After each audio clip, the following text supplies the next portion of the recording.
Hello and welcome back to Pillars of Eternity. Hey there. In the last episode we have been exploring this city here a bit more, which is called Starlight Village. Okay, it's a village, not a city. And we have made a rest here in the inn, and then we saw another part of the Grieving Mother's dream, so let's talk to her about it. Your mind comes bearing questions, Watcher. I had questions for you. I walked again in your memories. This time they felt strange. I would see them again. Your vision gives way to waves of feeling. While you feel the jack marks of violence you passed before, this time the path is easier. There is no resistance and you set about casually harnessing her memories, focusing on the one you seek. There is a slow rush, a warmth, and your thoughts enter as before, circling the memory you shared when you first met. You find yourself back in the space inside the grieving mother's mind. It is familiar this time, and even though you feel you have seen countless births from this vantage point, something fills you with unease. The sky has darkened and the mist has risen from the forest to hem you in. You are trapped. You hear something. The sound is strange, dissonant like warps, metal. You grit your teeth against the noise, and yet as it rises, the eerie melody drives the numbness from your limbs and clears a space in the mist. Focus on the chimes. The noise resolves into a dull tone as it resounds through your bones. You see that your hands are in motion. And once again you are drawing forth life, something warm and fragile, struggling into the world. The scene feels familiar, a moment you have lived and dreamed 1,000 times before, and yet something ominous gnaws at the edges. Focus on the child, the movement of your hands. As your hands move, you hear the sound of chimes, clear and sharp, yet somewhere distant they seem echoed by something else, wails of sorrow, tolling bells. It's impossible to tell. Draw the child forth. An inexplicable sense of dread fills your soul as the child makes its journey to you, push by push. A malicious presence seems to surround you, and you lean forward to shield the child. At last the baby emerges, wet and ruddy from its journey. A lifetime seems to have passed as the newborn moved from womb to world, and another seems to pass as you cradle the trembling child waiting. The child cries out, its cry full of life, full of soul, the chime echoing in its thoughts, filling it with its welcome. The soul is blurred at the edges, as if you are viewing a soul from within a soul, but it is there, it is alive. The woman before you is weeping, and at her first cry her hands reach out for it. Surrender the child. You surrender the child to her, something you have done many times before, and as your hands move, the dull clangor sounds as you feel a weight hanging from your wrist. You look down and see bones, tiny and malformed, hanging from a string about your wrist. They're heavier than they should be, and as they clank together they make a noise like funeral bells. The mother is too intent upon her newborn to pay you any heed, and so you hide your wrists behind your back. She need never know, can't ever know. As you hide the bone chimes, you shiver in relief, with premonition at the chill that suddenly sweeps the plateau. Slowly pull back, retreat from the memory. With effort, this scene bleeds of color, and your mind becomes your own again. The grieving mother stands silently before you. She seems unaware of what you've seen, or that you've entered her memories at all. I walked again in your dreams, thoughts, and I believe your memories. A mixture of curiosity and fear wells up between you. She raises her left hand, and the chiming at her wrists quelling the rise within her. She is frightened, but curiosity anchors her. And what did you see in my memories? I would hear you speak of them. It's not that I have to... Okay. Other questions? What's that you're wearing on your wrist? She extends her hands, and the small chimes on her wrist sound at the motion, just as they sounded in her memories. The chimes are finely crafted of white aja. They are wrapped around the grieving mother's wrists with tiny woven braids of hair of different colors, from white to black, brown to blonde. You feel as if you're noticing them for the first time. If the birthing chimes were given to newborns, why do you wear a set now? There was no child to carry it. And suddenly there is a rasping cry across your consciousness, and you see her flinch, visibly as if struck. She raises her hands and you see the chimes draped from them, yet they make no sound as she moves. In your memory they look like bones. And carry the weight of 100 deaths. I know, Watcher. This is about the Hollowborn, isn't it? The Hollowborn. The same chill you felt before is stronger now, as if it's swelling up around your feet, to your ankles. You feel a sudden urge to draw away, as if from an unpleasant memory. The Hollowborn have a future. They can be saved, and the tells spoke of such.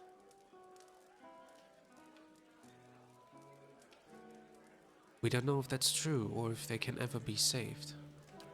They can be saved. They must be saved. You have seen the beauty in childbirth.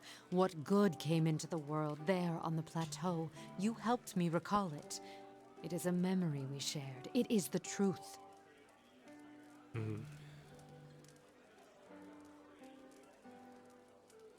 In the memory, you hid the chimes on your wrist from the mother. Why? It is not what I hid, but what she saw. She couldn't know. The grieving mother squeezes her eyes shut and brings her hands to your ears. No more equivocation. What really happened at the birthing bell? And what would you consider real, Watcher? The truth that was experienced and remembered? Or the one that burned out only to be swept under the rug and forgotten like ash from a fireplace?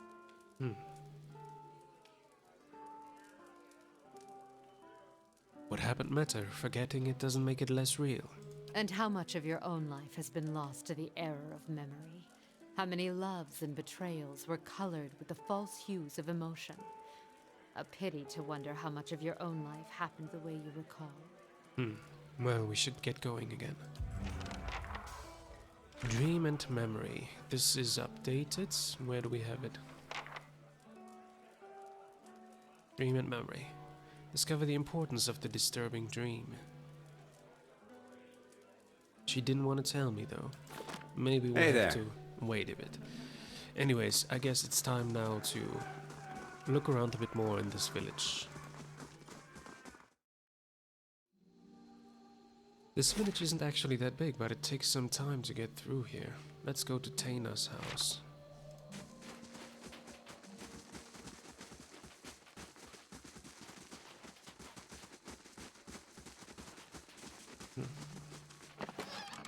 And now I would find a chem supply, but now I don't need it anymore. I bought it already. Okay, this would be stealing, so we're not doing that. They gone? Have those nasty brutes finally left? Indeed, they have. I heard the ogres outside, tearing down walls and murdering folk. Don't remember how things got this bad. The elderly woman needs her hands. Her knuckles are swollen knobs, and her palms are rigid with calluses that scrape and rasp as she rubs them together. But you're the new adventurer. Renengild's latest volunteer. She squints at you, leaning precariously forward on her wobbling legs. A real spitfire, she told me. Bet you'd whip those layabouts at the mine into shape. I'd like to ask you about something. Did you say something, dear? Tell me about yourself. Me?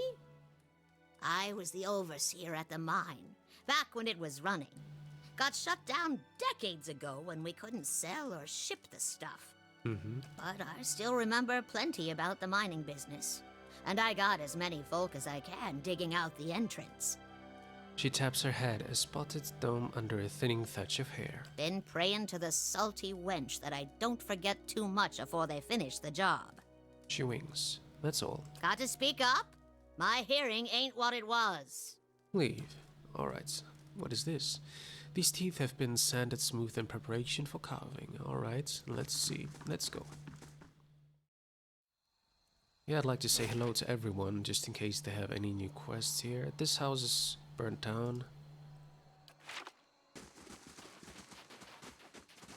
This is the one where we saved that woman from, but we couldn't save the man in there. Yeah. This house is also burnt down. Feels like it's hardly worth putting the huts back up. I guess so. Better than standing out here shivering. Fresh fish! Freshly caught! Effigy's eyes! It looks at me! Ah! What the... What looked at you? The fish? Oh, I'll take that. But I have like... yeah, a lot of food that I don't want to have in my inventory right now.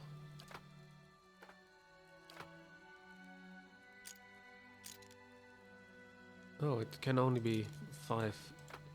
Well, let's put it like this, and we're good.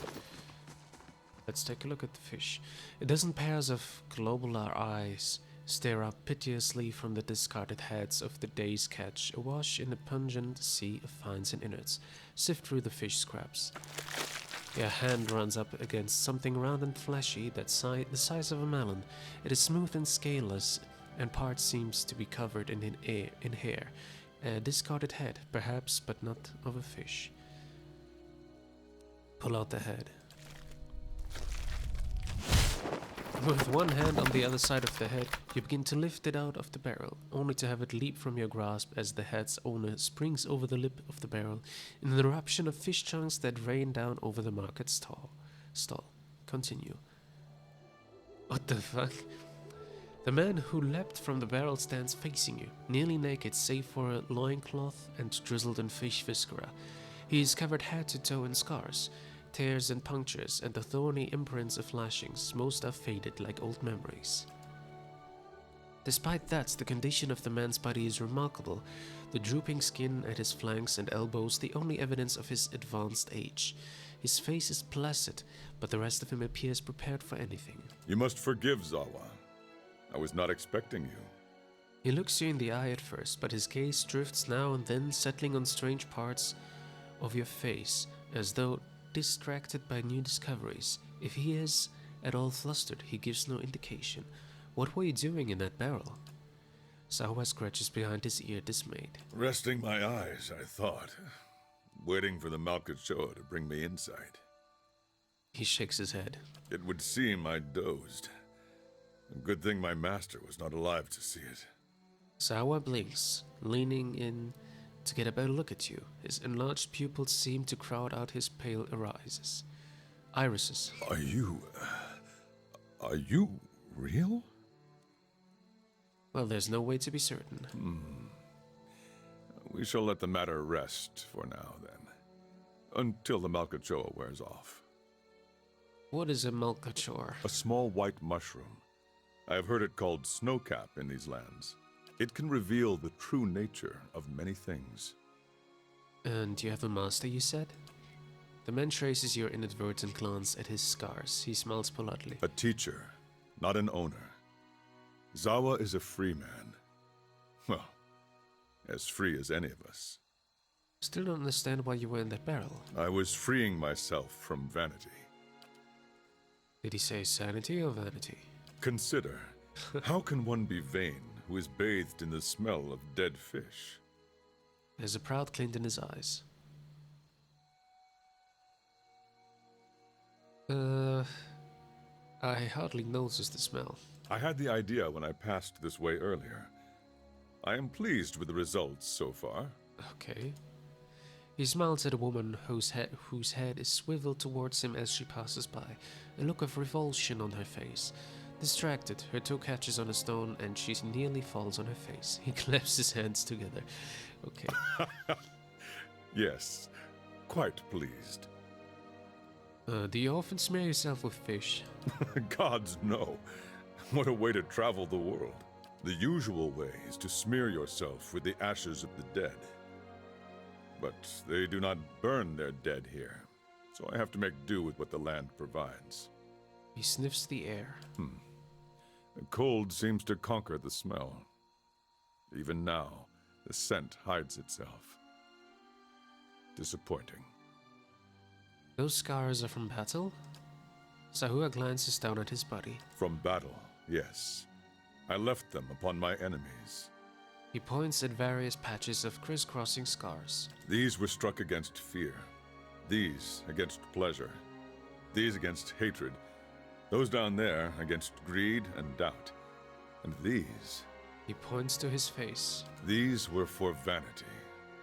You made those scars. I cannot take credit for all of them, but I did most of the good ones. His mouth perks. I put them there in battle to remind myself what is real and what is not. Our worst enemies are inventions of the mind, pleasure, fear. When we see them for what they are, we become unstoppable. And you have achieved this? I feel I have been close, but never for more than an instant. In the moment when the pain is sharpest, the world becomes clear. In that moment, I am a match for anyone. He gives a slow, assured nod. Your wounds must have caused you to suffer greatly. Of course, I am fortunate to have suffered so much. If I did not suffer, I would not aspire to free myself from it. I would wander from one unfulfilling goal to the next. More wealth, a better station. My soul would wither.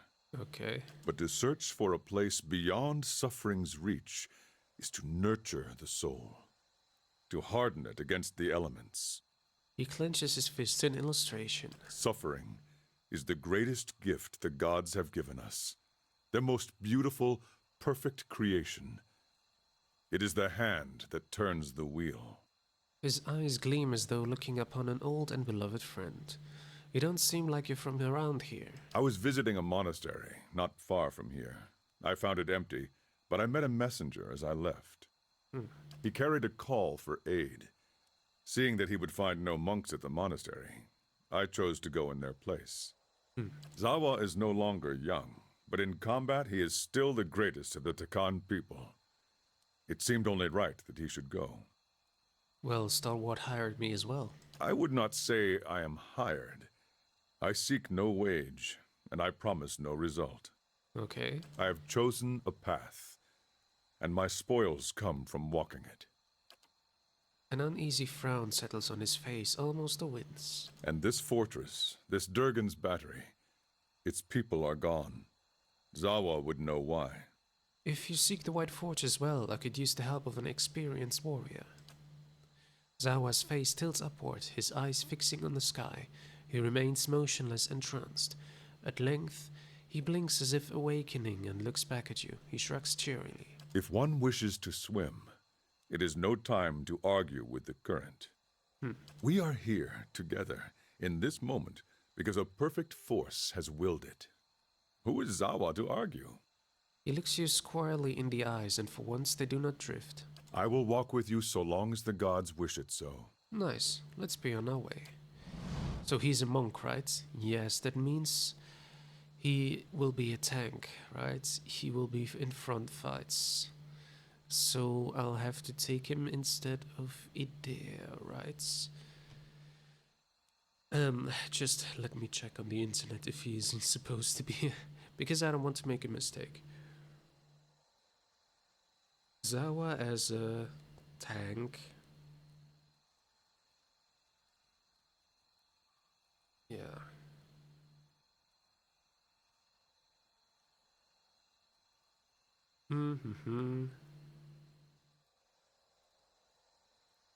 Let me see.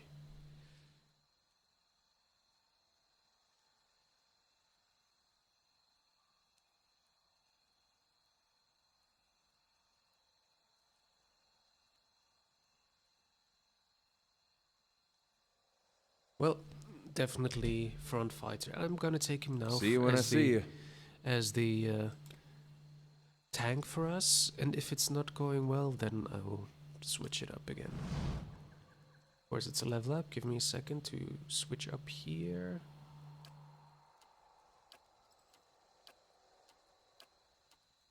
Alright, something like this maybe?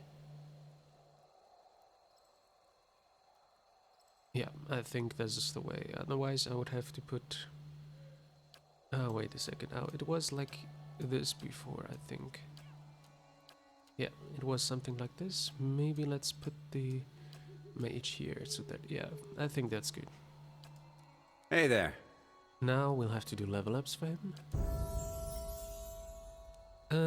He is going for survival and athletics. Let's gonna put points into athletics mostly, yeah.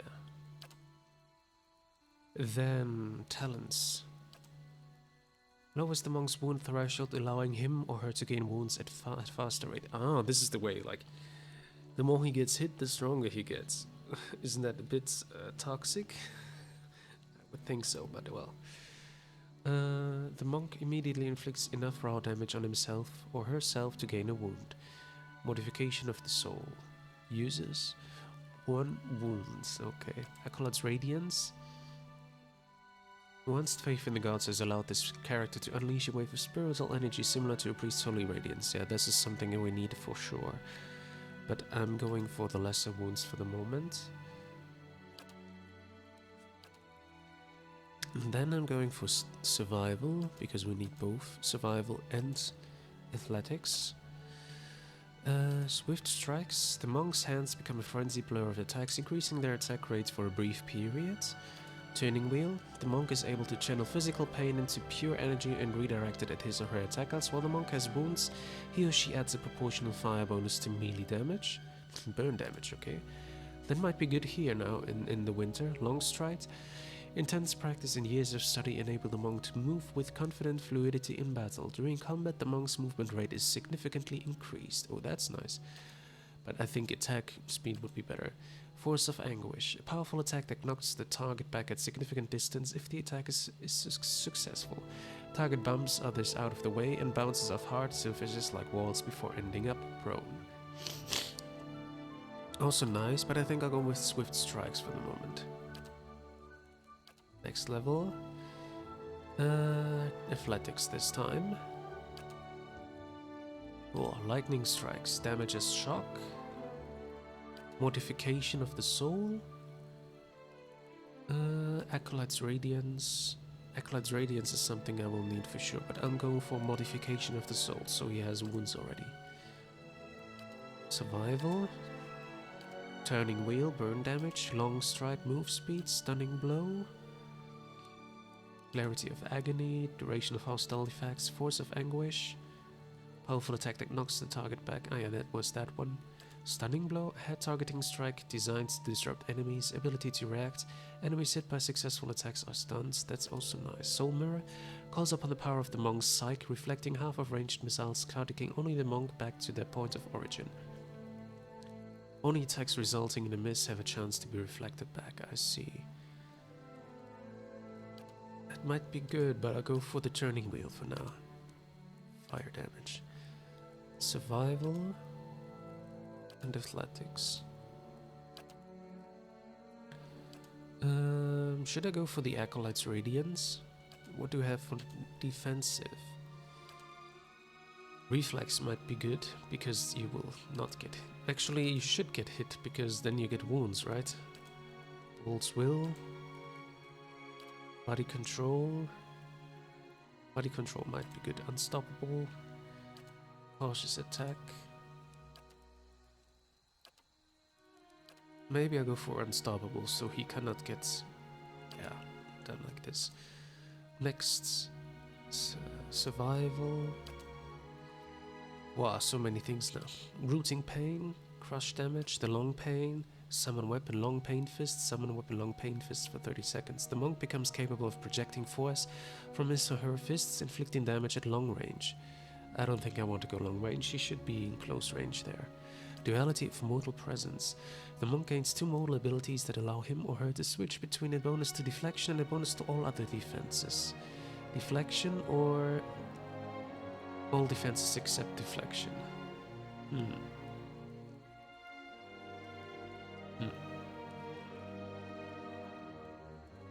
I don't know how big his resolve is, that's the thing.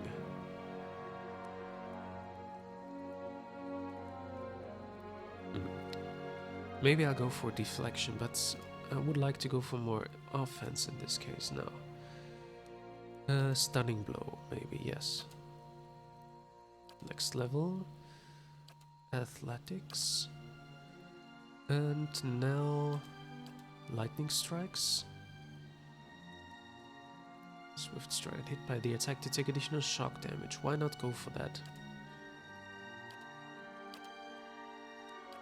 And the last level up, I have to save the points for athletics and survival. What do we have new here? Inverting blows. By targeting certain points of an enemy, the monk is able to inflict physical weakness. Melee critical hits cause the target to become weakened. Why not? Weakened sounds interesting. Crucible of Suffering. The monk gains temporary insights, clarity of agony. Long stride was being faster. I think I'll go for the... Is it the force of anguish? No. Innervating blows, maybe. Yeah. Innervating blows, probably, yes. Yeah, for more attack bonus. Alright. Let me take a look at him. He's not wearing anything right now. Can I not give him at least cloth? You know, there might be something. He shouldn't wear any clothes there. He has a monk outfit. Okay, that's something. Damage reduction 3. Let me see. He has might 17, constitution 17. No, he doesn't have high resolve, I see. So his deflection is not that great. Because he's from the extremal planes. Otherwise he would have a resolve of 9. But his constitution is really high. That's good. We should go and make another rest so his might and constitution will get higher to 19. Hey there. But I'm really interested in seeing how he fights. Manea, Temple of Ondra, Starwood Hot Springs.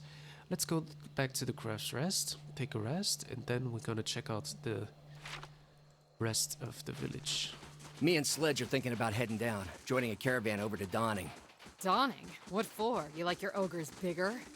We'd have work at least, and I'm damn sick of fish. Alright. So he gets his might and constitution to 19. Back to warm your hands, eh? Top quality bear pelt. Yep.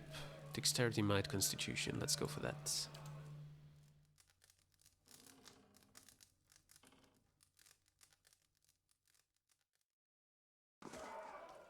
Now his might and constitution are at 19. Perfect. Damage and healing. Endurance, health, fortitude's perfect. And he is a bit faster as dexterity is also nice. Perfect rest for him, actually.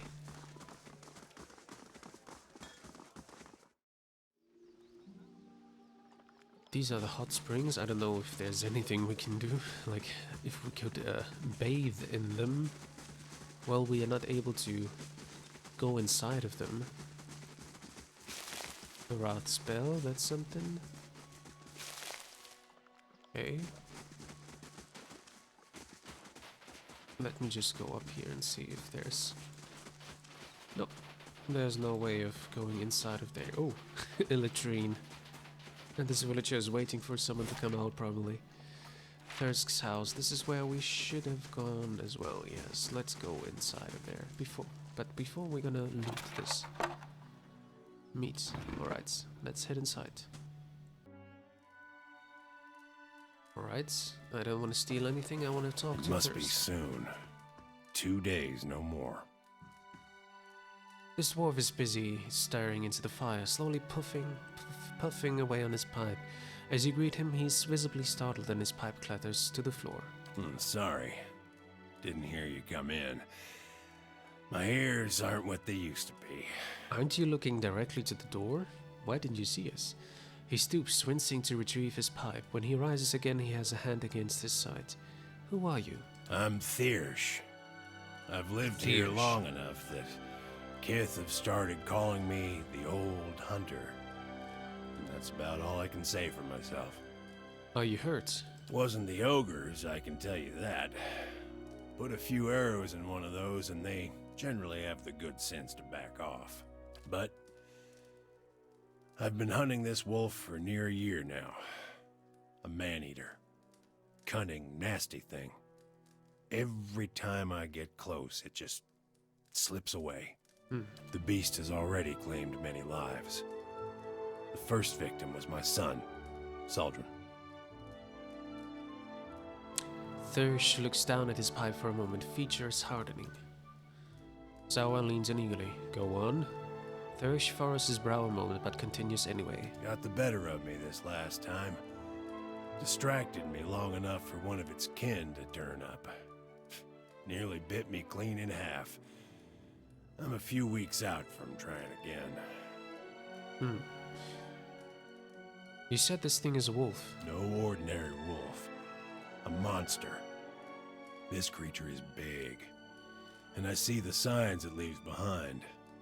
The mess it made to the last couple of hunters and the elk. Doesn't always finish its meals. Damn thing might be sick. Might have a bullet in its jaw. Something. In any case, it needs to be put down. Where is this beast? It roams the russet wood out to the west. Seems to have decided the lake is a good place to find prey. Yeah. It's picked off some scattered ogres from time to time. But mostly it's been going after hunters. Alright. Can you tell me about your previous encounters? Nothing to tell. Near misses, all of them. One time he clambered right up the cliffs to avoid my snares. Another time, he chased a bear into my camp. I nearly had him once. I could hear him below, eating, and I had the gun aimed right for him. Until the wind changed. That's shit luck.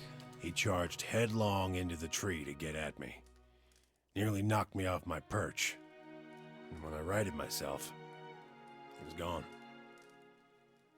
I'll keep an eye out for it. It needs doing. But I warn you, this beast is not to be trifled with. It must make its lair somewhere to the west. If you mean to go there, keep your wits about you. Sure. Watch yourself on the mountain. In these lean times, everything looks like prey to something. Alright. Well, we're gonna look for it soon when we leave the village.